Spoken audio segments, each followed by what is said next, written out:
ਵਿਧਾਨ ਸਭਾ ਚੋਣਾਂ ਜਿਵੇਂ ਹੀ ਨਜ਼ਦੀਕ ਆਉਂਦੀਆਂ ਨੇ ਤਾਂ ਸਿਆਸੀ ਉਥਲ-ਪੁਥਲ ਹੋਣੀ ਸ਼ੁਰੂ ਹੋ ਜਾਂਦੀ ਹੈ। ਜੋੜ-ਤੋੜ ਦੀ ਸਿਆਸਤ ਵੀ ਸ਼ੁਰੂ ਹੋ ਜਾਂਦੀ ਹੈ। ਵੱਡੇ-ਵੱਡੇ ਵਾਅਦੇ ਹੋਣੇ ਵੀ ਸ਼ੁਰੂ ਹੋ ਜਾਂਦੇ ਨੇ। ਇਸੇ ਤਰ੍ਹਾਂ ਹੁਣ ਪੰਜਾਬ ਦੇ ਵਿੱਚ ਜਿਵੇਂ ਹੀ 2022 ਦੀਆਂ ਚੋਣਾਂ ਨਜ਼ਦੀਕ ਆ ਰਹੀਆਂ ਨੇ, ਜਿੱਥੇ ਸਾਰੀਆਂ ਸਿਆਸੀ ਜਮਾਤਾਂ ਇੱਕ ਲੀਡਰ ਨੂੰ ਦੂਸਰੀ ਪਾਰਟੀ 'ਚ ਸ਼ਾਮਲ ਹੁੰਦਾ ਵੇਖ ਰਹੀਆਂ ਨੇ, ਦੂਸਰੇ ਲੀਡਰ ਨੂੰ ਆਪਣੀ ਪਾਰਟੀ 'ਚ ਸ਼ਾਮਲ ਕਰਦੀਆਂ ਹੋਈਆਂ ਨਜ਼ਰ ਆਉਂਦੀਆਂ ਨੇ, ਉੱਥੇ ਵੱਡੇ-ਵੱਡੇ ਵਾਅਦੇ ਵੀ ਹੋ ਰਹੇ ਨੇ। ਇਹ ਪਹਿਲੀ ਵਾਰ ਨਹੀਂ ਹੈ ਕਿ ਪੰਜਾਬੀਆਂ ਦੇ ਨਾਲ ਵਾਅਦੇ ਹੋ ਰਹੇ ਨੇ। ਵਾਅਦੇ ਮੁੱਢ ਕਦੀਮ ਤੋਂ ਹੁੰਦੇ ਆ ਰਹੇ ਨੇ। ਜਦੋਂ ਦਾ ਇਲੈਕਸ਼ਨ ਕਮਿਸ਼ਨ ਬਣਿਆ ਉਦੋਂ ਤੋਂ ਲੈ ਕੇ ਹੁਣ ਤੱਕ ਲਗਾਤਾਰ ਪਾਰਟੀਆਂ ਵਾਅਦੇ ਕਰਦੀਆਂ ਨੇ, ਪਰ ਇਹ ਵੀ ਗੱਲ ਸੱਚੀ ਹੈ ਕਿ ਵਾਅਦਾ ਖਿਲਾਫੀ ਵੀ ਹੁੰਦੀ ਹੈ। ਕਾਰਨ ਇਹ ਹੈ ਕਿ ਮੈਨੀਫੈਸਟੋ ਕੋਈ ਕਾਨੂੰਨ ਨਹੀਂ ਹੈਗਾ। ਜਿਹਦਾ ਜੀ ਕਰਦਾ ਉਹ ਵਾਅਦਾ ਕਰ ਲੈਂਦਾ, ਬਾਅਦ 'ਚ ਪੂਰਾ ਹੋਵੇ ਭਾਵੇਂ ਨਾ ਹੋਵੇ। ਬਹੁਗਿਣਤੀ ਸਿਆਸਤਦਾਨ ਤਾਂ ਇਹ ਵੀ ਸੋਚਦੇ ਆ ਕਿ 5 ਸਾਲ ਸੱਤਾ ਮਿਲਣੀ ਚਾਹੀਦੀ ਹੈ, ਉਸ ਤੋਂ ਬਾਅਦ ਕਿਹੜੇ ਰਾਜੇ ਦੀ ਪਰਜਾ ਆਉਂਦੀ ਹੈ ਇਹ ਅਗਲੀ ਵਾਰ ਡਿਸਾਈਡ ਹੋਵੇਗਾ। ਇਸ ਵਾਰ ਵੀ ਪੰਜਾਬ ਦੀ ਸਿਆਸਤ 'ਚ ਕੁਝ ਇਸੇ ਤਰ੍ਹਾਂ ਦਾ ਹੀ ਹੋ ਰਿਹਾ। ਸੱਤਾ ਤੇ ਕਾਂਗਰਸ ਵਾਅਦੇ ਕਰਦੀ ਹੈ, ਵਾਅਦੇ ਪੂਰੇ ਨਹੀਂ ਹੁੰਦੇ, ਅਤੇ ਉਸ ਤੋਂ ਬਾਅਦ ਨਵੇਂ ਪ੍ਰਧਾਨ ਆਉਂਦੇ ਨੇ, ਉਹ ਕਹਿੰਦੇ ਨੇ ਕਿ ਇੱਕ ਵਾਰ ਫਿਰ ਮੌਕਾ ਦਿਓ ਤਾਂ ਅਸੀਂ ਅਗਲੀ ਵਾਰ ਵਾਅਦੇ ਪੂਰੇ ਕਰਾਂਗੇ। ਉੱਧਰੋਂ ਅਕਾਲੀ ਦਲ ਵੀ ਕਹਿ ਰਿਹਾ ਕਿ ਅਸੀਂ ਸਾਡੇ 'ਤੇ ਇਤਬਾਰ ਕਰੋ, ਕੈਪਟਨ ਸਾਹਿਬ ਜਿਹੜੇ ਹੈਗੇ ਨੇ ਉਹ ਪਰਫਾਰਮ ਨਹੀਂ ਕਰ ਪਾਏ। ਅਤੇ ਆਮ ਆਦਮੀ ਪਾਰਟੀ ਵੀ ਇੱਕ ਵਾਰ ਫਿਰ ਕਨਵਿੰਸ ਕਰ ਰਹੀ ਹੈ ਲੋਕਾਂ ਨੂੰ ਕਿ ਅਸੀਂ ਆਹ ਚੀਜ਼ਾਂ ਤੁਹਾਨੂੰ ਦਿਆਂਗੇ ਅਤੇ ਇਹਨਾਂ ਦੇ ਆਧਾਰ 'ਤੇ ਸਾਨੂੰ ਤੁਸੀਂ ਵੋਟ ਕਰੋ। ਪਰ ਲੋਕ ਕਹਿੰਦੇ ਨੇ ਕਿ ਸਾਨੂੰ ਤੁਸੀਂ ਫ੍ਰੀ ਦੀਆਂ ਸਹੂਲਤਾਂ ਦੀ ਬਜਾਏ ਸਾਨੂੰ ਪੈਰਾਂ ਭਾਰ ਕਿਉਂ ਨਹੀਂ ਕਰਦੇ। ਨੌਜਵਾਨਾਂ ਦੇ ਵਿੱਚ ਇਹ ਬਹੁਤ ਵੱਡਾ ਵਿਸ਼ਾ ਹੈਗਾ ਕਿ ਸਾਨੂੰ ਮੁਫਤ ਦੇ ਤੁਸੀਂ ਜਿਹੜੇ ਨਾਅਰੇ ਲਗਾ ਕੇ ਸਾਡੇ ਤੋਂ ਵੋਟਾਂ ਲੈਣ ਦੀ ਬਜਾਏ ਸਾਨੂੰ ਇੱਕ ਸ਼ਾਨਦਾਰ ਬਲੂ ਪ੍ਰਿੰਟ ਦਿਓ ਕਿ ਤੁਸੀਂ ਆਹ ਕਰੋਗੇ ਅਤੇ ਪੰਜਾਬ ਦੀ ਅਤੇ ਲੋਕਾਂ ਦੀ ਜਿਹੜੀ ਆਰਥਿਕ ਸਥਿਤੀ ਹੈ ਉਹ ਸ਼ਾਨਦਾਰ ਹੋ ਜਾਵੇਗੀ। ਆਮ ਆਦਮੀ ਪਾਰਟੀ ਦੇ ਵਿਧਾਇਕ ਸੁਨਾਮ ਤੋਂ ਅਮਨ ਅਰੋੜਾ ਸਾਡੇ ਨਾਲ ਇਸ ਵਕਤ ਮੌਜੂਦ ਨੇ। ਇਹਨਾਂ ਦੇ ਨਾਲ ਗੱਲਬਾਤ ਕਰਦੇ ਹਾਂ। ਪੜ੍ਹੇ ਲਿਖੇ ਵਿਧਾਇਕ ਨੇ ਔਰ ਇਹਨਾਂ ਤੋਂ ਪੁੱਛਦੇ ਹਾਂ ਕਿ ਇਹ ਕੀ ਸੋਚਦੇ ਨੇ ਤਤਕਾਲੀ ਸਿਸਟਮ ਨੂੰ ਅਤੇ ਇਹਨਾਂ ਦਾ ਪੰਜਾਬ ਦੇ ਪ੍ਰਤੀ ਕੀ ਵਿਜ਼ਨ ਹੈਗਾ। ਅਰੋੜਾ ਸਾਹਿਬ ਬਹੁਤ ਬਹੁਤ ਸਵਾਗਤ ਤੁਹਾਡਾ। ਮਿਹਰਬਾਨੀ ਸੋਢੀ ਸਾਹਿਬ, ਤੁਹਾਡਾ ਵੀ, ਤੁਹਾਡੇ ਅਦਾਰੇ ਦਾ ਵੀ, ਔਰ ਪ੍ਰਮਾਤਮਾ ਤੁਹਾਨੂੰ, ਤੁਹਾਡੇ ਅਦਾਰੇ ਨੂੰ ਔਰ ਤੁਹਾਡੇ ਸਾਰੇ ਸਰੋਤਾਵਾਂ ਨੂੰ ਪ੍ਰਮਾਤਮਾ ਚੜ੍ਹਦੀਆਂ ਕਲਾਵਾਂ ਦੇ ਵਿੱਚ ਰੱਖੇ ਜੀ। ਅਰੋੜਾ ਸਾਹਿਬ, ਪਹਿਲਾ ਸਵਾਲ, ਜਿਵੇਂ ਮੈਂ ਓਪਨਿੰਗ ਦੇ ਦੌਰਾਨ ਇਹ ਗੱਲ ਕਹੀ ਹੈ ਕਿ ਸਾਰੀਆਂ ਸਿਆਸੀ ਜਮਾਤਾਂ ਇੱਕੋ ਗੱਲ ਕਰਦੀਆਂ। ਉਹ ਕਹਿੰਦਾ 300 ਯੂਨਿਟ ਦਊਂਗਾ, ਦੂਜਾ ਵੱਧ ਕੇ ਆ ਜਾਂਦਾ ਕਹਿੰਦਾ 400 ਯੂਨਿਟ ਦਊਂਗਾ, ਤੀਜਾ ਕਹਿੰਦਾ ਮੈਂ ਆਟਾ ਦਊਂਗਾ, ਚੌਥਾ ਕਹਿੰਦਾ ਮੈਂ ਨੌਕਰੀਆਂ ਦਊਂਗਾ, ਪੰਜਵਾਂ ਕਹਿੰਦਾ ਮੈਂ ਕਾਰਡ ਦਊਂਗਾ, ਛੇਵਾਂ ਕਹਿੰਦਾ ਮੈਂ ਡੀਜ਼ਲ ਦਊਂਗਾ। ਚੱਲ ਕੀ ਰਿਹਾ ਸਿਆਸਤ ਦੇ ਅੰਦਰ? ਮਤਲਬ ਲੋਕਾਂ ਨੂੰ ਇਮੀਗ੍ਰੇਸ਼ਨ ਏਜੰਟਾਂ ਦੇ ਵਾਂਗੂ ਕਿਉਂ ਫਸਾ ਰਿਹਾ ਲੀਡਰ? ਦੇਖੋ ਸੋਢੀ ਸਾਹਿਬ, ਮੈਂ ਮੰਨ ਕੇ ਚੱਲਦਾ ਹਾਂ ਕਿ ਜਿਹੜੀ ਡੈਮੋਕ੍ਰੇਸੀ ਦੇ ਵਿੱਚ ਜਿਹੜੀ ਫਰੀਬੀਜ਼ ਨੇ ਨਾ ਜੀ, ਇਹ ਕੁਝ ਹੱਦ ਤੱਕ ਤਾਂ ਜਾਇਜ਼ ਹੁੰਦੀਆਂ ਨੇ, ਪਰ ਉਸ ਤੋਂ ਅੱਗੇ ਜੇ ਟੱਪ ਜਾਣ ਤਾਂ ਮੈਂ ਉਸ ਨੂੰ ਜਾਇਜ਼ ਵੀ ਨਹੀਂ ਮੰਨਦਾ ਹੈਗਾ। ਹੁਣ ਤਰੀਕਾ ਤਾਂ ਸਿਸਟਮ ਤਾਂ ਇਹ ਚਾਹੀਦਾ ਕਿ ਸਟੇਟ ਦੀ ਜਨਤਾ ਨੂੰ, ਦੇਸ਼ ਦੀ ਜਨਤਾ ਨੂੰ ਪੈਰਾਂ ਸਿਰ ਖੜਾ ਕੀਤਾ ਜਾਵੇ। ਜੇ ਉਹ ਪੈਰਾਂ ਸਿਰ ਖੜੇ ਹੋਣਗੇ, ਉਹਨਾਂ ਕੋਲ ਰੋਜ਼ਗਾਰ ਤੇ ਰੋਜ਼ਗਾਰ ਦੇ ਮੌਕੇ ਹੋਣਗੇ, ਤੇ ਉਹ ਆਪੇ ਕਮਾ ਵੀ ਲੈਣਗੇ ਤੇ ਆਪਦਾ ਘਰ-ਬਾਰ ਵੀ ਚਲਾ ਲੈਣਗੇ, ਤੇ ਚਾਹੇ ਆਟੇ ਦਾਲਾਂ ਨੇ ਤੇ ਚਾਹੇ ਬਿਜਲੀ ਹੈ ਉਹ ਸਾਰਾ ਕੁਝ ਭਰ ਵੀ ਦੇਣਗੇ ਜੀ। ਪਰ ਅਨਫੋਰਚੂਨੇਟਲੀ ਮਾਹੌਲ ਫਰੀਬੀਜ਼ ਵਾਲਾ ਜਿਹੜਾ ਉਹ ਜ਼ਿਆਦਾ ਬਣਿਆ ਪਿਆ। ਹੁਣ ਤੁਸੀਂ ਜਿਵੇਂ ਬਿਜਲੀ ਦੀ ਗੱਲ ਕੀਤੀ, ਸਪੋਜ਼ ਅਸੀਂ ਵੀ ਆਮ ਆਦਮੀ ਪਾਰਟੀ ਨੇ ਵੀ, ਅਰਵਿੰਦ ਜੀ ਆ ਕੇ ਅਨਾਊਂਸ ਕਰਕੇ ਗਏ ਨੇ ਕਿ 300 ਯੂਨਿਟ ਬਿਜਲੀ ਦੇ ਨੇ ਜਿਹੜੇ ਉਹ ਪ੍ਰਤੀ ਫੈਮਿਲੀ ਪ੍ਰਤੀ ਮਹੀਨਾ ਉਹ ਦਿੱਤੇ ਜਾਣਗੇ। ਔਰ ਇਹਦੇ ਵਿੱਚ ਸਾਡਾ ਕੋਈ ਇਹ ਨਹੀਂ ਹੈ ਕਿ ਅਸੀਂ ਪੰਜਾਬ ਦੀ ਜਨਤਾ ਨੂੰ ਕੁਛ ਦੇ ਰਹੇ ਹਾਂ ਫ੍ਰੀ ਅਤੇ ਪੰਜਾਬ ਦੀ ਜਨਤਾ ਦੇ ਉੱਪਰ ਹੀ ਉਹਦਾ ਬੋਝ ਪਾ ਰਹੇ ਹਾਂ। ਸਾਡਾ ਇਹ ਪਲਾਨ ਨਹੀਂ ਹੈ। ਸਾਡਾ ਪਲਾਨ ਇਹ ਹੈ ਕਿ ਅੱਜ ਪੰਜਾਬ ਦਾ ਜਿਹੜਾ ਪਾਵਰ ਸੈਕਟਰ ਹੈ ਉਹ ਇੰਨਾ ਕੁ ਮੈਸਅਪ ਹੋਇਆ ਹੈ। 3 ਪ੍ਰਾਈਵੇਟ ਥਰਮਲ ਪਲਾਂਟ ਨਾਲ ਇਹੋ ਜਿਹੇ ਐਗਰੀਮੈਂਟ ਹੋ ਗਏ, ਉਹ 'ਚ ਬਹੁਤ ਲੰਬੀ ਚੌੜੀ ਡਿਟੇਲ ਹੈ। ਮੈਂ ਪਿਛਲੇ ਸਮੇਂ 'ਚ ਵਾਈਟ ਪੇਪਰ ਵੀ ਇਹਦੇ ਬਾਰੇ ਜਾਰੀ ਅਸੀਂ ਕਰ ਚੁੱਕੇ ਹਾਂ। ਸਿਰਫ ਔਰ ਸਿਰਫ ਬਿਜਲੀ ਸੈਕਟਰ ਇੱਕ ਅਜਿਹਾ ਸੈਕਟਰ ਹੈ ਜਿਹਦੇ ਵਿੱਚ ਜੇ ਇਹ ਚੋਰੀਆਂ ਚਕਾਰੀਆਂ ਠੱਗੀਆਂ ਠੋਰੀਆਂ ਬੰਦ ਹੋ ਜਾਣ ਅਤੇ ਇਹਦੀ ਮੈਨੇਜਮੈਂਟ ਪ੍ਰੋਪਰ ਹੋ ਜਾਏ ਤਾਂ ਘੱਟੋ ਘੱਟ 6-7 ਹਜ਼ਾਰ ਕਰੋੜ ਰੁਪਏ ਜਿਹੜਾ ਉਹ ਇਸੇ ਸੈਕਟਰ ਦੇ ਵਿੱਚੋਂ ਬਚਾਇਆ ਜਾ ਸਕਦਾ। ਥੋੜੇ ਤੇ ਤਰਾਜ਼ੀ ਲੋਕ ਤਾਂ ਕਰਦੇ ਨੇ, ਪਲੀਜ਼ ਕਹਿੰਦੇ ਹੋ ਕਿ ਪੱਲੇ ਕੁਛ ਨਹੀਂ, ਦੂਜੇ ਪਾਸੇ ਕਹਿੰਦੇ ਅਸੀਂ ਫ੍ਰੀ ਦੇਾਂਗੇ। ਨਹੀਂ, ਕਿਹਦੇ ਪੱਲੇ ਨਹੀਂ ਹੈ ਜੀ। ਮੈਂ ਜਦੋਂ ਤੁਹਾਨੂੰ ਕਹਿ ਰਿਹਾ ਹਾਂ ਕਿ ਪਾਵਰ ਸੈਕਟਰ ਬਿਜਲੀ ਮਹਿਕਮੇ PSPCL ਦੇ ਵਿੱਚ ਘੱਟੋ ਘੱਟ 6-7 ਹਜ਼ਾਰ ਕਰੋੜ ਰੁਪਏ ਐਨੂਅਲੀ ਬਚਾਇਆ ਔਰ ਕਮਾਇਆ ਜਾ ਸਕਦਾ ਐਡੀਸ਼ਨਲ, ਜਿਹੜਾ ਕਿ ਮਾਫੀਆ ਦੇ ਜ਼ਰੀਏ ਲੀਡਰਾਂ ਦੇ, ਅਫਸਰਾਂ ਦੇ ਜਾਂ ਇਹਨਾਂ ਮਾਫੀਆਜ਼ ਦੇ ਜੇਬਾਂ 'ਤੇ ਜਾ ਰਿਹਾ। ਜੇ ਉਹ ਬਚਾ ਕੇ ਅਸੀਂ ਪੰਜਾਬ ਦੀ ਹੀ 3.25 ਕਰੋੜ ਜਨਤਾ ਨੂੰ ਦੇ ਦਈਏ ਤੇ ਉਹ ਤਾਂ ਕੁਝ ਗਲਤ ਨਹੀਂ ਨਾ ਹੈ ਜੀ। ਸਾਡਾ ਇਹਦੇ ਬਾਰੇ ਹਰੇਕ ਆਉਣ ਵਾਲੇ ਸਮੇਂ ਦੇ ਵਿੱਚ ਹੋਰ ਵੀ ਗਰੰਟੀਜ਼ ਆਉਣਗੀਆਂ ਹਰੇਕ ਸਬਜੈਕਟ ਦੇ ਉੱਪਰ ਪਾਰਟੀ। ਪਰ ਫਿਰ ਇਹਨਾਂ ਨੂੰ ਕਿਉਂ ਨਹੀਂ ਦਿਸਦਾ? ਤੁਹਾਡਾ ਮਕਸਦ ਤਾਂ ਪੰਜਾਬ ਦਾ ਭਲਾ ਕਰਨਾ ਹੀ ਨਾ, ਤੁਸੀਂ ਇਹਨਾਂ ਨੂੰ ਦੱਸ ਦਿਓ।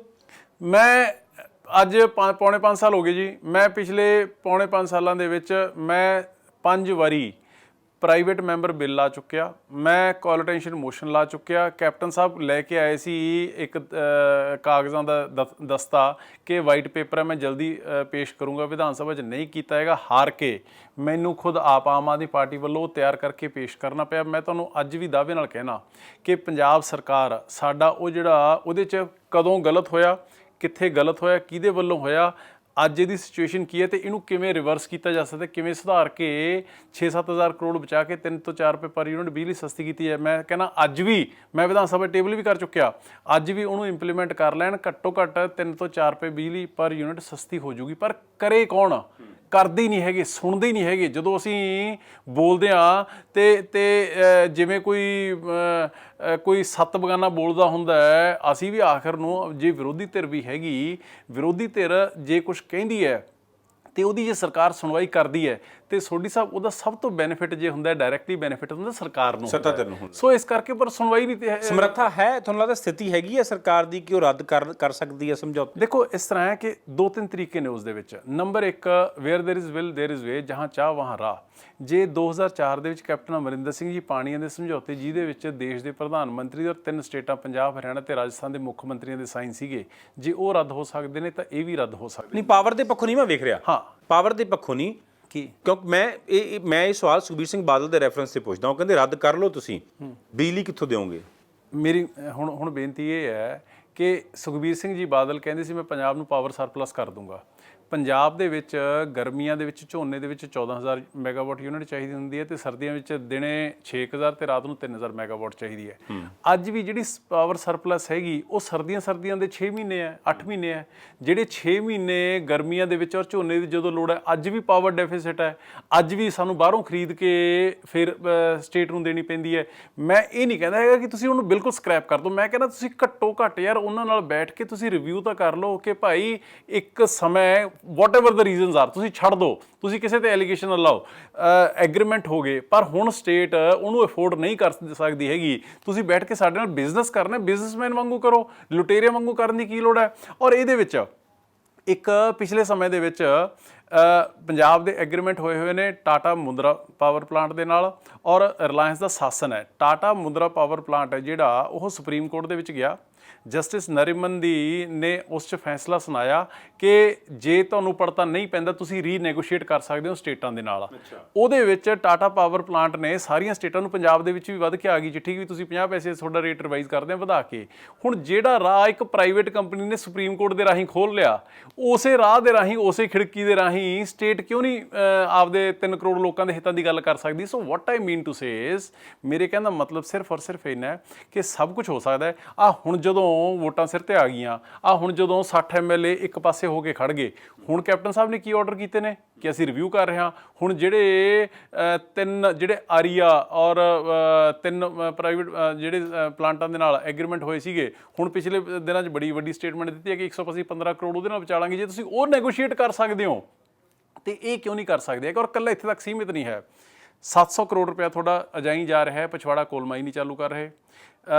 ਟਰਾਂਸਪੋਰਟੇਸ਼ਨ ਔਰ ਕੋਲ ਵਾਸ਼ਿੰਗ ਦੇ ਚਾਰजेस ਦੇ ਉੱਪਰ ਤਕਰੀਬਨ 250 ਕਰੋੜ ਹੁਣ ਤੱਕ ਦੇ ਚੁੱਕੇ, 10,000 ਕਰੋੜ ਹੈ ਜਿਹੜਾ ਆਉਣ ਵਾਲੇ 20 ਸਾਲਾਂ ਦੇ ਵਿੱਚ ਦੇਣਾ ਪੈਣਾ ਹੈ। ਜਿਹੜੇ T&D ਟਰਾਂਸਮਿਸ਼ਨ ਡਿਸਟ੍ਰੀਬਿਊਸ਼ਨ ਲਾਸਿਸ ਨੇ 18%, ਉਹ ਪੰਜਾਬ ਦੇ ਵਿੱਚ ਹਾਈਐਸਟ ਨੇ। 1% ਟਰਾਂਸਮਿਸ਼ਨ ਲਾਸ ਮੀਨਸ 300 ਕਰੋੜ ਰੁਪਇਆ ਖਤਮ।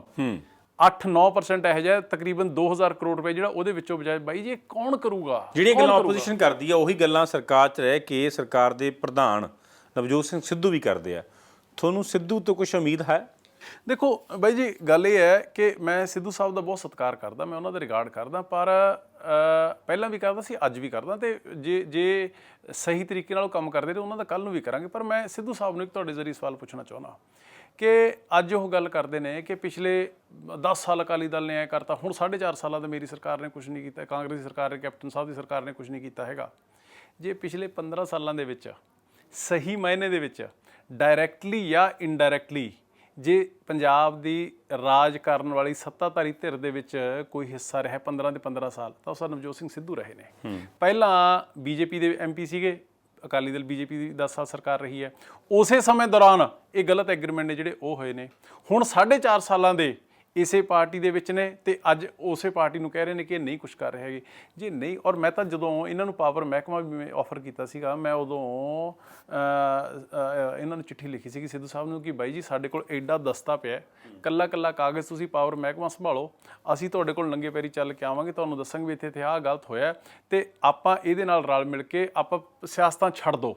ਜੇ ਪੰਜਾਬ ਬਚੂਗਾ ਤਾਂ ਵੋਟਾਂ ਲੈਂਦੇ ਵੀ ਰਹਿ ਜਾਾਂਗੇ, ਲੜਾਈਆਂ ਲੜਦੇ ਰਹਿ ਜਾਾਂਗੇ, ਇਲੈਕਸ਼ਨ ਲੜਦੇ ਰਹਿ ਜਾਾਂਗੇ, ਪਰ ਘੱਟੋ ਵੱਲ ਪੰਜਾਬ ਨੂੰ ਬਚਾ ਲਈਏ ਤੇ ਇਹਦੇ ਨਾਲ ਘੱਟੋ ਘੱਟ ਜਿਹੜਾ ਪਾਵਰ ਸੈਕਟਰ ਉਹਨੂੰ ਆਪਾਂ ਰਿਫਾਰਮ ਕਰ ਸਕਦੇ ਹਾਂ।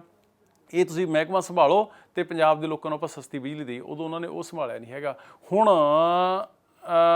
ਜਦੋਂ 2 ਮਹੀਨੇ 3 ਮਹੀਨੇ ਰਹਿ ਗਏ ਸਰਕਾਰ ਦੇ ਵਿੱਚ, ਹੁਣ ਇਹ ਕਹਿਣਾ ਕਿ ਹੁਣ ਮੇਰੀ ਸਰਕਾਰ, ਬਈ ਜੀ ਹੁਣ ਸਰਕਾਰ ਕਿਹਦੀ ਹੈ, ਉਹ ਡਿਸਾਈਡ ਕਰਨ ਕਿ ਉਹ ਰਾਜ ਕਰਨ ਵਾਲੀ ਪਾਰਟੀ ਦੇ ਸਟੇਟ ਪ੍ਰਧਾਨ ਨੇ ਜਾਂ ਉਹ ਲੀਡਰ ਆਫ ਆਪੋਜੀਸ਼ਨ ਹੈ। ਸੋ ਇਸ ਕਰਕੇ ਮੇਰੇ ਕਹਿਣ ਦਾ ਮਤਲਬ ਇਹ ਹੈ, ਮੈਂ ਉਹਨਾਂ ਸਤਿਕਾਰ ਪਹਿਲਾਂ ਵੀ ਕਰਦਾ ਸੀ, ਅੱਜ ਵੀ ਕਰਦਾ, ਪਰ ਜਿਹੜੇ ਜਿਸ ਤਰੀਕੇ ਦੇ ਲੋਕ ਅੱਜ ਉਹ ਮਾਈਨਿੰਗ ਮਾਫੀਆ ਦੀ ਗੱਲ ਕਰਦੇ ਨੇ, ਅੱਜ ਉਹ ਸ਼ਰਾਬ ਮਾਫੀਆ ਦੀ ਗੱਲ ਕਰਦੇ ਨੇ, ਅੱਜ ਉਹ ਬਿਜਲੀ ਮਾਫੀਆ ਦੀ ਗੱਲ ਕਰਦੇ ਨੇ, ਇਹ ਕਿੰਨਾ ਕਰਕੇ ਹੈ? ਉਹਨਾਂ ਲੀਡਰਾਂ ਕਰਕੇ ਜਿਹੜੇ ਅੱਜ ਉਹਨਾਂ ਦੇ ਨਾਲ ਚੜੇ ਫਿਰਦੇ ਨੇ। ਉਹਨਾਂ ਦੇ ਨਾਲ ਉਹ ਜੇ ਕੱਲ੍ਹ ਨੂੰ ਸਪੋਜ਼ ਸਰਕਾਰ ਦੁਬਾਰਾ ਕਾਂਗਰਸ ਦੀ ਬਣ ਵੀ ਜਾਂਦੀ ਹੈ ਤੇ ਮੁੱਖ ਮੰਤਰੀ ਬਣ ਵੀ ਜਾਂਦੇ ਨੇ, ਇਹਨਾਂ ਲੋਕਾਂ ਦੇ ਨਾਲ ਕੀ ਉਹ ਸੁਧਾਰ ਕਰ ਪਾਉਣਗੇ? ਇਹ ਚੀਜ਼ ਸੰਭਵ ਸੀ, ਜਿਵੇਂ ਅਸੀਂ ਵੀ ਕਹਿੰਦੇ ਸੀਗੇ, ਉਹ ਵੀ ਕਹਿੰਦੇ ਸੀ, ਉਹਨਾਂ ਦੇ ਆਮ ਆਦਮੀ ਪਾਰਟੀ 'ਚ ਆਉਣ ਦੀਆਂ ਗੱਲਾਂ ਵੀ ਚੱਲਦੀਆਂ ਸੀਗੀਆਂ। ਅਸੀਂ ਸਾਫ਼ ਸੁਥਰੇ ਹਾਂ, ਸਾਡਾ ਆਪਦਾ ਕੋਈ ਨੈਗੇਟਿਵ ਬੈਗੇਜ ਨਹੀਂ ਹੈਗਾ, ਸਾਡੇ ਤੇ ਕਿਸੇ ਤਰੀਕੇ ਦਾ ਐਲੀਗੇਸ਼ਨ ਨਹੀਂ ਹੈਗਾ। ਸਾਡੇ ਕਾਫਲੇ ਦੇ ਵਿੱਚ ਜੇ ਇੱਕ ਹੋਰ ਇਮਾਨਦਾਰ ਚੰਗਾ ਬੰਦਾ ਰਲਦਾ ਤਾਂ ਅਸੀਂ ਮਜ਼ਬੂਤ ਹੁੰਦੇ, ਪੰਜਾਬ ਨੂੰ ਸੰਭਾਲਿਆ ਜਾ ਸਕਦਾ ਸੀਗਾ। ਪਰ ਉਹਨਾਂ ਨੇ ਉਹ ਅਲੀ ਬਾਬਾ 40 ਚੋਰਾਂ ਵਾਲੀ ਗੱਲ ਹੋ ਗਈ। ਹੁਣ ਇਹੋ ਜਿਹਾ ਕਿਹੜਾ ਹੈ? ਜਾਂ ਤਾਂ ਉਹ ਇੱਕ ਗੱਲ ਛੱਡੋ, ਸਾਰੀਆਂ ਗੱਲਾਂ ਛੱਡੋ, ਸਿੱਧੂ ਸਾਹਿਬ ਨੂੰ ਇੰਨਾ ਪੁੱਛ ਲਓ ਕਿ ਜੀ ਤੁਹਾਡੀ ਨਜ਼ਰ ਦੇ ਵਿੱਚ ਜਿਹੜੇ ਅੱਜ 60 ਜਾਂ 80 MLA ਤੁਹਾਡੇ ਨਾਲ ਤੁਰੇ ਫਿਰਦੇ ਨੇ, ਇਹਨਾਂ ਦੇ ਵਿੱਚੋਂ ਕਿਹੜਾ ਇਮਾਨਦਾਰ ਹੈ ਤੇ ਕਿਹੜਾ ਬੇਈਮਾਨ ਹੈ? ਤੇ ਜਿਹੜੇ ਬੇਈਮਾਨ ਨੇ ਉਹਨਾਂ ਦੀ ਲਿਸਟ ਤੁਸੀਂ ਜੱਗਰ ਕਰ ਦਿਓ, ਉਹਨਾਂ ਦੀ ਲਿਸਟ ਤੁਸੀਂ ਅਨਾਉਂਸ ਕਰ ਦਿਓ ਵੀ ਆਹ ਬੰਦੇ ਗਲਤ ਨੇ, ਇਹਨਾਂ ਨੂੰ ਟਿਕਟ ਨਹੀਂ ਦੇਣਾ, ਕਰ ਦੇਣਾ, ਮੰਨ ਲਾਂਗੇ। ਸਿਰਫ ਔਰ ਸਿਰਫ ਕਹਿ ਕੇ ਕੰਮ ਨਹੀਂ ਚੱਲਣਾ ਜੀ। ਲੋਕਾਂ ਦਾ ਢਿੱਡ ਹੈ ਜਿਹੜਾ ਪੰਜਾਬ ਦੇ ਢਿੱਡ, ਇਹ ਨਹੀਂ ਭਰਨਾ ਹੈਗਾ ਬਾਈ ਜੀ। ਤੁਸੀਂ ਕਿਹਾ ਕਿ ਡਿਸਾਈਡ ਉਹਨਾਂ ਦੇ ਆਮ ਆਦਮੀ ਪਾਰਟੀ 'ਚ ਆਉਣ ਦੀ ਗੱਲ ਚੱਲ ਰਹੀ ਸੀ। ਗੱਲਾਂ ਤਾਂ ਅਰੋੜਾ ਸਾਹਿਬ ਤੁਹਾਡੇ ਬਾਰੇ ਵੀ ਬਹੁਤ ਤਰ੍ਹਾਂ ਦੀ ਚੱਲ ਰਹੀਆਂ। ਕਹਿੰਦੇ ਅਰੋੜਾ ਸਾਹਿਬ ਕੈਪਟਨ ਸਾਹਿਬ ਨਾਲ ਜਾ ਰਹੇ ਆ, ਕਦੀ ਅਕਾਲੀਆਂ 'ਚ ਚਰਚਾ ਹੁੰਦੀ, ਪਰ ਕਾਂਗਰਸ ਦੀ ਚਰਚਾ ਜ਼ਿਆਦਾ ਹੁੰਦੀ ਹੈ ਕਿ ਅਮਨ ਅਰੋੜਾ ਕਾਂਗਰਸ ਪਾਰਟੀ 'ਚ ਜਾ ਸਕਦੇ ਹੈ। ਸੱਚ ਕੀ ਹੈ? ਦੇਖੋ ਬਾਈ ਜੀ, ਸੱਚ ਇਹ ਹੈ ਕਿ ਮੈਂ ਆਮ ਆਦਮੀ ਪਾਰਟੀ ਦਾ ਸਿਪਾਹੀ ਸੀ ਤੇ ਸਿਪਾਹੀ ਹਾਂ, ਤੇ ਝੰਡਾ ਅਸੀਂ ਆਮ ਆਦਮੀ ਪਾਰਟੀ ਦਾ ਬੁਲੰਦ ਰਹੂਗਾ। ਕਿਉਂਕਿ ਦੇਖ ਲਓ ਖਹਿਰਾ ਸਾਹਿਬ ਨੂੰ ਮੁੜ ਕੇ ਮੋਰਲ ਗਰਾਊਂਡ ਨਾ ਬਦਲ ਜਾਓ, ਕਿਉਂਕਿ ਪਤਾ ਨਹੀਂ ਲੱਗਦਾ। ਖਹਿਰਾ ਸਾਹਿਬ ਨੇ ਕਹਿ ਲਓ ਕਿ ਹੁਣ ਪ੍ਰੈਡਿਕਸ਼ਨਾਂ ਤੇ ਰੋਕ ਲਗਾ ਦਿੱਤੀ ਹੈ ਕਿ ਸਿਆਸਤਦਾਨਾਂ ਤੇ ਇਤਬਾਰ ਕਰਨਾ ਥੋੜਾ ਔਖਾ ਜਾਪਦਾ। ਦੇਖੋ ਚਲੋ, ਖਹਿਰਾ ਸਾਹਿਬ ਤਾਂ ਵੱਡੇ ਬੰਦੇ ਨੇ, ਮੈਂ ਤਾਂ ਨਹੀਂ ਉਹਨਾਂ ਬਾਰੇ ਕੁਝ ਕਹਿ ਸਕਦਾ। ਮੈਂ ਤਾਂ ਇੱਕ ਬੜਾ ਛੋਟਾ ਜਿਹਾ ਨਿਮਾਣਾ ਜਿਹਾ ਬੰਦਾ, ਤੇ ਮੈਂ ਇਸ ਗੱਲ ਲਈ ਸ਼ੁਕਰਗੁਜ਼ਾਰ ਹਾਂ ਤੁਹਾਡਾ, ਲੋਕਾਂ ਦਾ, ਪੰਜਾਬ ਦੀ ਜਨਤਾ ਦਾ, ਕਿ ਇੱਕ ਛੋਟੇ ਜਿਹੇ ਨਿਮਾਣੇ ਜਿਹੇ ਵਰਕਰ ਅਮਨ ਅਰੋੜਾ ਦੇ ਬਾਰੇ ਕੋਈ ਵੀ ਚਰਚਾ ਚੱਲਦੀ ਹੈ ਤੇ ਉਹ ਇੰਨੀ ਦੂਰ ਤੱਕ ਜਾਂਦੀ ਹੈ। ਇੰਨੀ ਇੰਪੋਰਟੈਂਸ ਅਮਨ ਦੀ ਸੀ ਨਹੀਂ ਜਿੰਨੀ ਪੰਜਾਬ ਦੀ ਜਨਤਾ ਨੇ, ਸੁਨਾਮ ਦੇ ਲੋਕਾਂ ਨੇ ਬਣਾਤੀ। ਦੇਖੋ ਗੱਲ ਇਹ ਹੈ ਕਿ ਅਮਨ ਕਦੇ ਇਸ ਗੱਲ ਕਰਕੇ ਨਹੀਂ ਕਿਸੇ ਪਾਸੇ ਜਾਊਗਾ ਕਿ ਮੈਨੂੰ ਇੱਧਰੋਂ ਟਿਕਟ ਮਿਲ ਜੇ, ਜਾਂ ਮੈਂ ਇੱਧਰੋਂ MLA ਬਣ ਜਾਵਾਂ, ਜਾਂ ਮੈਂ ਇੱਧਰੋਂ ਮੰਤਰੀ ਜਾਂ ਡਿਪਟੀ ਮੁੱਖ ਮੰਤਰੀ ਬਣ ਜਾਣਾ। ਕਾਂਗਰਸ ਨੇ, ਮੈਂ ਤੁਹਾਡੇ ਤੋਂ ਸਵਾਲ ਕਰਦਾ, ਕਾਂਗਰਸ ਨੇ ਇੱਕ ਅਜਿਹਾ ਕੰਮ ਗਿਣਾ ਦਿਓ ਜਿਹੜਾ ਉਹਨਾਂ ਨੇ ਆਪਦੇ ਮੈਨੀਫੈਸਟੋ ਦੇ ਮੁਤਾਬਕ ਪੂਰਾ ਕੀਤਾ ਹੋਵੇ, ਜਿਹਦੀ ਵਜ੍ਹਾ ਕਰਕੇ ਅਮਨ ਅਰੋੜਾ ਵਰਗਾ ਕੋਈ ਬੰਦਾ ਕਾਂਗਰਸ 'ਚ ਜਾਣਾ ਮੁਨਾਸਿਬ ਸਮਝੂਗਾ। ਦੱਸੋ ਮੈਨੂੰ। ਕੀਤਾ ਤਾਂ ਕੁਛ ਹੈ ਨਹੀਂਗਾ। ਸਵਾਲ ਬਾਈ ਜੀ ਇਹ ਨਹੀਂ ਹੁੰਦਾ ਹੈਗਾ ਕਿ ਮੈਂ ਕਿੰਨੀ ਦੇਰ ਰਾਜਨੀਤੀ ਕਰਨੀ ਹੈ ਜਾਂ ਕਿੰਨੀ ਦੇਰ MLA ਜਾਂ ਮੰਤਰੀ ਬਣ ਕੇ ਰਹਿਣਾ ਹੈ। ਮੇਰੇ ਲਈ ਸਵਾਲ ਇਹ ਇੰਪੋਰਟੈਂਟ ਹੈ, ਮੈਂ ਜਿੰਨੀ ਦੇਰ ਕਰਨੀ ਹੈ, ਮੈਂ ਜਿੰਨੀ ਦੇਰ ਸਿਆਸਤ ਦੇ ਵਿੱਚ ਰਹਿਣਾ ਹੈ, ਜਿੰਨੀ ਦੇਰ MLA ਜਾਂ ਮੰਤਰੀ ਬਣ ਕੇ ਰਹਿਣਾ ਹੈ, ਚਾਹੇ ਉਹ 10 ਟਰਮਾਂ ਦੀ ਬਜਾਏ 1 ਟਰਮ ਹੀ ਹੋਵੇ, ਕੀ ਉਹ ਮੇਰੇ ਅਸੂਲਾਂ ਦੇ, ਮੇਰੇ ਸਿਧਾਂਤਾਂ ਦੇ ਮੁਤਾਬਕ ਸੀ? ਕੀ ਉਹਦੇ ਵਿੱਚ ਮੈਂ ਲੋਕਾਂ ਦੀ ਗੱਲ ਕੀਤੀ ਹੈ, ਆਪਦੇ ਦਿਲ ਤੇ ਹੱਥ ਰੱਖ ਕੇ, ਆਪਦੀ ਆਤਮਾ ਦੇ ਉੱਪਰ ਹੱਥ ਰੱਖ ਕੇ? ਮੇਰੇ ਲਈ ਉਹ ਇੰਪੋਰਟੈਂਟ ਹੈ। ਪਰ ਸਿਆਸੀ ਪੰਡਤ ਦੇ ਵੀ ਇਹ ਵੀ ਕਿਆਸਰਾਈਆਂ ਲਾਉਂਦੇ ਆ, ਕਹਿੰਦੇ ਕਿ ਅਮਨ ਅਰੋੜਾ ਵੀ ਕਿਤੇ ਨਾ ਕਿਤੇ ਵਿਦਨ ਪਾਰਟੀ ਘੁੱਟਣ ਮਹਿਸੂਸ ਕਰਦੇ ਨੇ ਕਿ ਪਾਰਟੀ ਦੀ ਪਰਫਾਰਮੈਂਸ ਨੂੰ ਲੈ ਕੇ ਜਾਂ ਕੁਝ ਹੋਰ ਗੱਲਾਂ ਨੂੰ ਲੈ ਕੇ ਇਹ ਵੀ ਚਰਚਾ ਚੱਲਦੀ ਹੈ ਕਿ ਹਾਈ ਕਮਾਂਡ ਦਾ ਬਹੁਤ ਹੀ ਟਿਊਨਿੰਗ ਅਮਨ ਅਰੋੜਾ ਦੇ ਨਾਲ ਸ਼ਾਨਦਾਰ ਨਹੀਂ ਹੈ। ਇਹਨਾਂ ਹਾਲਾਂਕਿ ਬੇਸ਼ੱਕ ਇਹ ਹਾਈਪੋਥੈਟੀਕਲ ਹੋਣ, ਪਰ ਤੁਸੀਂ ਪੁਸ਼ਟੀ ਕਰੋ, ਕਿਉਂਕਿ ਪੱਤਰਕਾਰ ਦਾ ਫਰਜ਼ ਹੈ ਕਿ ਸਵਾਲ ਕਰਨਾ ਲੋਕਾਂ ਦੇ, ਆਵਾਮ ਦੇ ਹਵਾਲੇ ਦੇ ਨਾਲ। ਇਹ ਜੋ ਸਿਆਸੀ ਪੰਡਤ ਕਿਆਸਰਾਈਆਂ ਤੁਹਾਡੇ ਬਾਰੇ ਲਾਉਂਦੇ ਨੇ, ਇਹਦੇ 'ਚ ਕਿੰਨੀ ਕੁ ਸੱਚਾਈ ਹੈ? ਨਹੀਂ ਦੇਖੋ, ਇਹ ਹਾਈਪੋਥੈਟੀਕਲ ਵਾਲੀ ਜਿਹੜੀ ਗੱਲ ਹੈ, ਸਵਾਲ ਨੋ ਡਾਊਟ ਹਾਈਪੋਥੈਟੀਕਲ ਹੈ। ਇਹ ਪਿਛਲੇ ਸਮੇਂ ਦੇ ਵਿੱਚ ਇਹ ਗੱਲਾਂ ਕੁਛ ਚੱਲਦੀਆਂ ਵੀ ਰਹੀਆਂ ਨੇ, ਸੁਣਨ ਨੂੰ ਮਿਲਦੀਆਂ ਵੀ ਰਹੀਆਂ ਨੇ। ਮੈਂ ਦੇਖੋ ਘੁੱਟਣ ਵਾਲੀ ਜਿਹੜੀ ਤੁਸੀਂ ਗੱਲ ਕੀਤੀ ਹੈ, ਮੈਂ ਇੰਨਾ ਕੁ ਕਈ ਵਾਰੀ, ਔਰ ਮੈਂ ਉਹਦੇ ਬਾਰੇ ਕਿਹਾ ਵੀ ਕਈ ਵਾਰੀ ਹੈ, ਵਿਦਨ ਪਾਰਟੀ ਵੀ ਕਿਹਾ ਤੇ ਮੈਂ ਅੱਜ ਵੀ ਕਹਿਣਾ, ਮੈਂ ਇਹ ਮੰਨ ਕੇ ਚੱਲਦਾ ਕਿ ਜੇ ਅੱਜ ਪੰਜਾਬ ਨੂੰ ਸਭ ਤੋਂ ਵਧੀਆ ਬਦਲ ਕੋਈ ਦੇ ਸਕਦਾ ਤਾਂ ਅਰਵਿੰਦ ਕੇਜਰੀਵਾਲ ਜਾਂ ਆਮ ਆਦਮੀ ਪਾਰਟੀ ਦੇ ਸਕਦੇ ਨੇ। ਪਰ ਮੈਂ ਆਪ ਮੇਰਾ ਤਕਰੀਬਨ 30 ਸਾਲ ਦਾ ਤਜਰਬਾ ਪੋਲਿਟਿਕਸ ਦੇ ਵਿੱਚ ਤੇ ਮੇਰੇ ਫਾਦਰ ਦੇ ਜਾਣ ਤੋਂ ਮਗਰੋਂ ਮੈਨੂੰ 17 ਸਾਲ ਲੱਗ ਗਏ ਸੀਗੇ ਵਿਧਾਨ ਸਭਾ ਦੀਆਂ ਪੌੜੀਆਂ ਚੜ੍ਹਨ ਦੇ ਵਿੱਚ। ਮੈਂ ਚੰਗਾ ਮਾੜਾ ਟਾਈਮ ਬਹੁਤ ਦੇਖਿਆ। ਮੈਂ ਇਹ ਮੰਨ ਕੇ ਚੱਲਦਾ ਹਾਂ ਤੇ ਮੈਂ ਕਈ ਵਾਰੀ ਵਿਦਨ ਪਾਰਟੀ ਵੀ ਇਹ ਕਹੀ ਹੈ ਵੀ ਜੇ ਕਿੱਥੇ ਕੋਈ ਕਮੀ ਕਮਜ਼ੋਰੀ ਹੈਗੀ, ਅੱਜ ਸਿਚੁਏਸ਼ਨ ਇਹ ਹੈ ਕਿ ਪੰਜਾਬ ਦੇ ਲੋਕ ਨੇ ਜਿਹੜੇ ਉਹ ਪੱਬਾਂ ਭਾਰ ਹੋ ਰਹੇ ਨੇ ਆਮ ਆਦਮੀ ਪਾਰਟੀ ਦੀ ਔਰ ਅਰਵਿੰਦ ਕੇਜਰੀਵਾਲ ਜੀ ਦੀ ਸੋਚ ਵਾਲੀ ਸਰਕਾਰ ਬਣਾਉਣ ਨੂੰ। ਪਰ ਕਿਤੇ ਨਾ ਕਿਤੇ ਮੈਨੂੰ ਇਹ ਲੱਗਦਾ ਕਿ ਆਮ ਆਦਮੀ ਪਾਰਟੀ ਦੀ ਲੀਡਰਸ਼ਿਪ ਵੱਲੋਂ ਹਜੇ ਵੀ ਬਹੁਤ ਸੰਜੀਦਗੀ ਦੇ ਨਾਲ, ਬਹੁਤ ਸੁਲਝੇ ਤਰੀਕੇ ਦੇ ਨਾਲ ਹੋਰ ਵੱਧ ਮਿਹਨਤ ਕਰਨ ਦੀ ਲੋੜ ਹੈ, ਕਿਉਂਕਿ ਜੇ ਅਕਾਲੀਆਂ ਕਾਂਗਰਸੀਆਂ ਨਾਲ ਤੁਸੀਂ ਲੜਾਈ ਲੜਨੀ ਹੈ ਤੇ ਇਹ ਕੋਈ ਸੌਖੀ ਖੇਡ ਨਹੀਂ ਹੈਗੀ। ਸੋ ਉਹਦੇ ਬਾਰੇ ਮੈਂ ਸਮੇਂ-ਸਮੇਂ ਸਿਰ ਕਹਿੰਦਾ ਰਿਹਾ ਕਿ ਹੋਰ ਵੱਧ ਮਿਹਨਤ ਕਰਨ ਦੀ ਲੋੜ ਹੈ। ਹੋਰ ਸਾਰਿਆਂ ਨੂੰ ਸਿਆਸਤ ਦੇ ਵਿੱਚ, ਰਾਜਨੀਤੀ ਦੇ ਵਿੱਚ ਹਮੇਸ਼ਾ ਬੁੱਕਲ 'ਚ ਲੈ ਕੇ, ਸਾਰਿਆਂ ਨੂੰ ਨਾਲ ਲੈ ਕੇ ਬੰਦਾ ਤੇ ਪਾਰਟੀ ਵੱਡੀ ਹੁੰਦੀ ਹੈ। ਉਹਦੇ ਬਾਰੇ, ਪਾਰਟੀ ਦੀ ਵਰਕਿੰਗ ਦੇ ਬਾਰੇ, ਉਹ ਥਾਟ ਪ੍ਰੋਸੈਸ ਹੈ ਜਿਹੜਾ, ਉਹ ਦੇਖੋ ਜੇ 4 ਪਰਿਵਾਰ ਦੇ ਮੈਂਬਰ ਨੇ ਉਹ ਵੀ ਨਹੀਂ, ਕਈ ਵਾਰੀ ਮਿਲਦੇ ਨਹੀਂ ਹੈਗੇ। ਐਡੀ ਵੱਡੀ ਪਾਰਟੀ ਦੇ ਵਿੱਚ ਸਾਰੇ, ਮੈਂ ਉਹ ਤਾਂ ਹੈ ਨਹੀਂਗਾ ਕਿ ਮਾਈਵੇ ਜਾਂ ਹਾਈਵੇ ਜੇ ਮੇਰੀ ਗੱਲ ਸੁਣੋਗੇ, ਮੇਰੀ ਗੱਲ ਮੰਨੋਗੇ ਤਾਂ ਮੈਂ ਪਾਰਟੀ ਦੇ ਵਿੱਚ ਹਾਂ, ਜੇ ਮੈਂ ਸੁਣਦੇ ਹੈਗੇ, ਮੈਂ ਆਪਦੀ ਗੱਲ ਜ਼ਰੂਰ ਰੱਖਦਾ। ਜੋ ਚੀਜ਼ ਮੈਨੂੰ ਠੀਕ ਨਹੀਂ ਲੱਗਦੀ ਹੈਗੀ ਔਰ ਲੱਗਦਾ ਕਿ ਇਹਦੇ ਸੁਧਾਰ ਕਰਨ ਦੀ ਲੋੜ ਹੈ, ਉਹ ਮੈਂ ਵਿਦਨ ਪਾਰਟੀ ਪਲੇਟਫਾਰਮ ਮੈਂ ਰੱਖਦਾ ਜ਼ਰੂਰ ਹਾਂ। ਕੋਈ ਮੇਰੀ ਗੱਲ ਮੰਨੀ ਜਾਂਦੀ ਹੈ, ਕੋਈ ਮੇਰੀ ਗੱਲ ਨਹੀਂ ਮੰਨੀ ਜਾਂਦੀ ਹੈਗੀ। ਸੋ ਇਸ ਕਰਕੇ ਘੁੱਟਣ ਘਟਣ ਵਾਲੀ ਗੱਲ ਇਹੋ ਜਿਹੀ ਕੋਈ ਨਹੀਂ ਹੈਗੀ। ਪਰ ਹਾਂ, ਮੈਂ ਡੈਫੀਨੇਟਲੀ ਇੱਕ ਗੱਲ ਜ਼ਰੂਰ ਫੀਲ ਕਰਦਾ, ਜਿਹੜੀ ਕਿ ਮੈਂ ਬਾਘੇ ਪੁਰਾਣੀ ਰੈਲੀ ਦੇ ਵਿੱਚ ਵੀ ਕਹੀ ਸੀਗੀ, ਕਿ ਇਹੋ ਜਿਹੀ ਪੰਜਾਬ ਦੀ ਜਨਤਾ ਹੋਵੇ, ਇਹੋ ਜਿਹਾ ਸਾਡਾ ਵਰਕਰ ਔਰ ਵਲੰਟੀਅਰ ਹੋਵੇ ਕਿ ਜਿਹੜਾ ਪੱਬਾਂ ਭਾਰ ਆਪਦਾ ਘਰ-ਬਾਰ ਛੱਡ ਕੇ ਆਪਦੇ ਪੱਲਿਓਂ ਪੈਸੇ ਲਾ ਕੇ ਸਰਕਾਰ ਲਿਆਉਣੀ ਚਾਹੁੰਦੀ ਹੋਵੇ, ਤੇ ਇਹੋ ਜਿਹਾ ਸਾਡਾ ਲੀਡਰ ਹੋਵੇ ਅਰਵਿੰਦ ਕੇਜਰੀਵਾਲ ਜੀ ਵਰਗਾ ਕਿ ਜਿਨ੍ਹਾਂ ਦੇ ਦਾਮਨ ਤੇ ਵਿਰੋਧੀ ਵੀ ਕੋਈ ਦਾਗ ਨਾ ਲਾ ਸਕਣ। ਤੇ ਫਿਰ ਵੀ ਜੇ ਖੁਦਾ ਨਾ ਖਾਸਤਾ, ਗੋਡ ਫੋਰਬਿਡ, ਜੇ ਅਸੀਂ 2022 ਦੇ ਵਿੱਚ ਸਰਕਾਰ ਬਣਾਉਣੋਂ ਮਿਸ ਕਰ ਜਾਂਦੇ ਹਾਂ ਨਾ, ਤੇ ਉਹਦੇ ਲਈ ਗੁਨਾਹਗਾਰ ਹੈ ਜਿਹੜੀ ਸਾਡੀ, ਅਸੀਂ ਜੋ ਸਟੇਟ ਦੇ ਲੀਡਰ ਹਾਂ, ਜੋ MLA ਆ ਜਾਂ ਜੋ ਸਟੇਟ ਦੀ ਲੀਡਰਸ਼ਿਪ ਹੈਗੀ, ਇਹਦੇ ਲਈ ਗੁਨਾਹਗਾਰ ਅਸੀਂ ਹੋਵਾਂਗੇ। ਇਹ ਬਾਈ ਜੀ ਮੈਂ ਆਪ ਦੇ ਲਈ ਨਹੀਂ ਕਹਿ ਰਿਹਾ ਹੈਗਾ।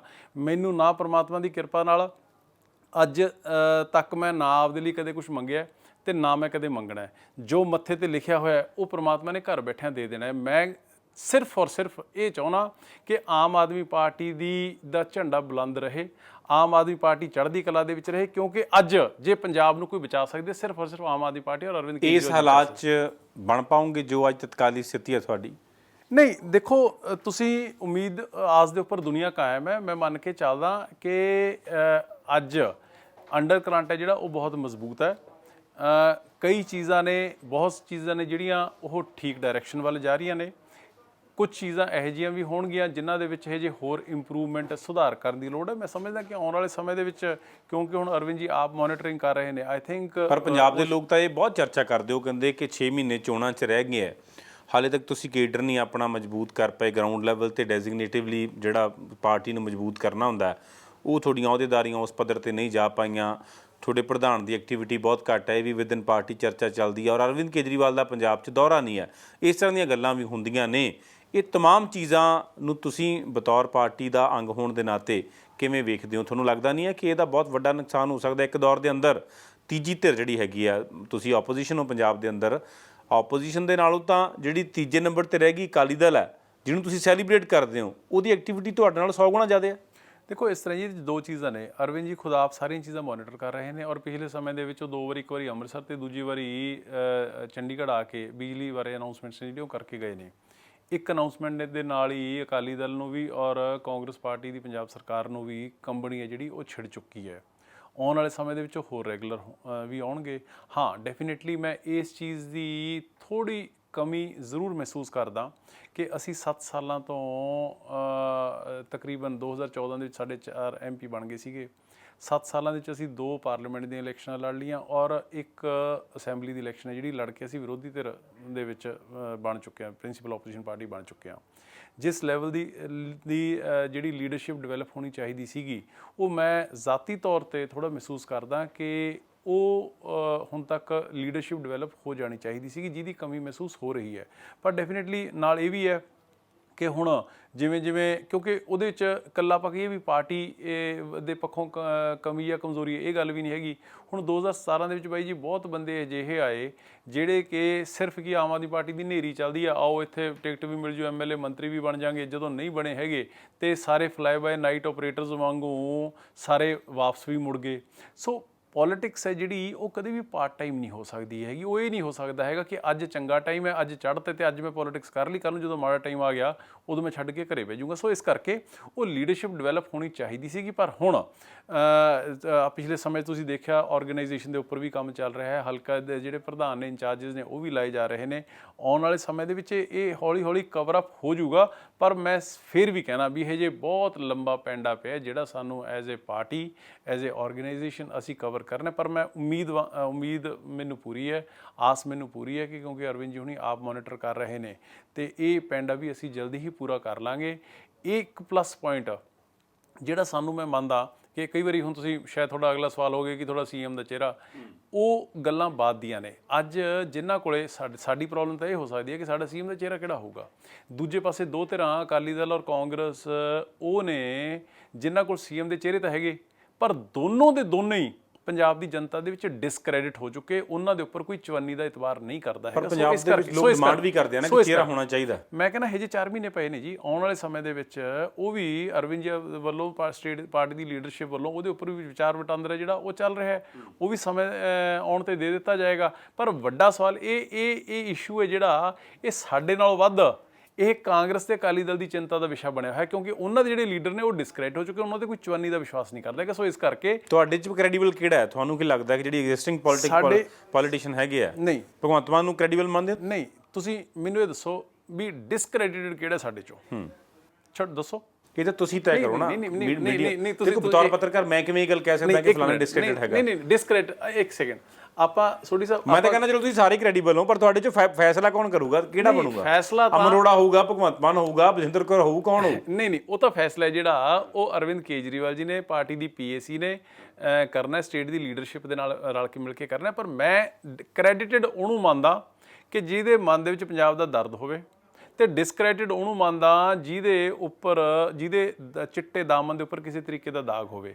ਸਾਡੇ ਇੱਕ ਨਿਚਲੇ ਵਰਕਰ ਤੋਂ ਲੈ ਕੇ ਸਾਡੇ ਪੰਜਾਬ ਦੇ ਕਿਸੇ ਐਮਐਲਏ ਦੇ ਉੱਪਰ, ਸਾਡੇ ਪ੍ਰਧਾਨ ਭਗਵੰਤ ਮਾਨ ਦੇ ਉੱਪਰ, ਸਾਡੀ ਦਿੱਲੀ ਦੀ ਸਮੁੱਚੀ ਲੀਡਰਸ਼ਿਪ ਦੇ ਉੱਪਰ ਤੁਸੀਂ ਮੈਨੂੰ ਇੱਕ ਬੰਦਾ ਦਿਖਾ ਦਿਓ ਸੋਢੀ ਸਾਹਿਬ ਵੀ ਜਿਹਦੇ ਚਿੱਟੇ ਦਾਮਨ ਦੇ ਉੱਪਰ ਕੋਈ ਕਰਪਸ਼ਨ ਦਾ, ਕੋਈ ਮਾਫੀਆ ਦਾ, ਕੋਈ ਡਰੱਗਸ ਦਾ, ਕੋਈ ਮਾੜੇ ਕੰਮਾਂ ਦਾ ਦਾਗ ਹੋਵੇ।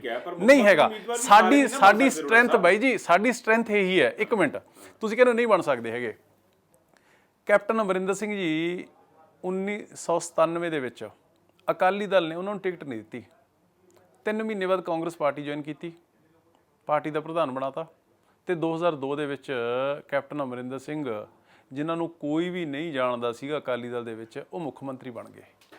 ਜਿਹੜੀ ਲੀਡਰਸ਼ਿਪ ਡਿਵੈਲਪ ਹੁੰਦੀ ਨੇ, ਜਿਹੜੇ ਚਿਹਰੇ ਬਣਦੇ ਹੁੰਦੇ ਨੇ ਜਾਂ ਜਿਹੜੇ ਐਸਟੈਬਲਿਸ਼ ਹੁੰਦੇ ਨੇ, ਉਹ ਜਦੋਂ ਪਾਰਟੀਆਂ ਔਰ ਲੋਕ ਮੌਕਾ ਦੇ ਦੇਣ, ਉਹ ਉਸ ਤੋਂ ਮਗਰੋਂ ਬਣਦੇ ਹੁੰਦੇ ਨੇ। ਪਹਿਲਾਂ ਆਪਦੇ ਮਾਂ ਦੇ ਪੇਟੋਂ ਕੋਈ ਮੁੱਖ ਮੰਤਰੀ ਦਾ ਚਿਹਰਾ ਲੈ ਕੇ ਨਹੀਂ ਆਇਆ ਹੁੰਦਾ ਹੈਗਾ। ਸੋ ਮੇਰੇ ਕਹਿਣ ਦਾ ਮਤਲਬ ਇਹ ਹੈ ਕਿ ਸਾਡੀ ਸਭ ਤੋਂ ਵੱਡੀ ਸਟਰੈਂਥ ਇਹ ਹੈ ਕਿ ਸਾਡਾ ਵਿਰੋਧੀ ਵੀ ਨਹੀਂ ਕਹਿ ਸਕਦੇ ਵੀ ਇਹਨਾਂ ਤੇ ਆਹ ਦਾਗ ਹੈ। ਦੱਸੋ, ਅੱਜ ਪੰਜਾਬ ਦੀਆਂ ਜਿੰਨੀਆਂ ਪ੍ਰੋਬਲਮਾਂ ਨੇ, ਤੁਸੀਂ ਕਿਸਾਨੀ ਦੀ ਗੱਲ ਕਰ ਲਓ, ਤੁਸੀਂ 3 ਲੱਖ ਕਰੋੜ ਦੇ ਕਰਜ਼ੇ ਦੀ ਗੱਲ ਕਰ ਲਓ, ਤੁਸੀਂ ਵਪਾਰੀਆਂ ਦੀ ਗੱਲ ਕਰ ਲਓ, ਤੁਸੀਂ ਹੈਲਥ ਔਰ ਐਜੂਕੇਸ਼ਨ ਸਿਸਟਮ ਦੀ ਗੱਲ ਕਰ ਲਓ, ਤੁਸੀਂ ਇਕੋਨਮੀ ਦੀ ਗੱਲ ਕਰ ਲਓ, ਤੁਸੀਂ ਮਾਫੀਆਜ਼ ਦੀ ਗੱਲ ਕਰ ਲਓ, ਸਭ ਦੀ ਜੜ ਹੈ ਜਿਹੜੀ, ਸਭ ਦਾ ਗਰਭ ਹੈ ਜਿਹੜਾ, ਸਭ ਦਾ ਐਪੀਸੈਂਟਰ ਹੈ ਜਿਹੜਾ, ਉਹ ਕਰਪਟ ਤੇ ਮਾੜੀ ਰਾਜਨੀਤੀ ਹੈ, ਉਹ ਕਰਪਸ਼ਨ ਹੈ।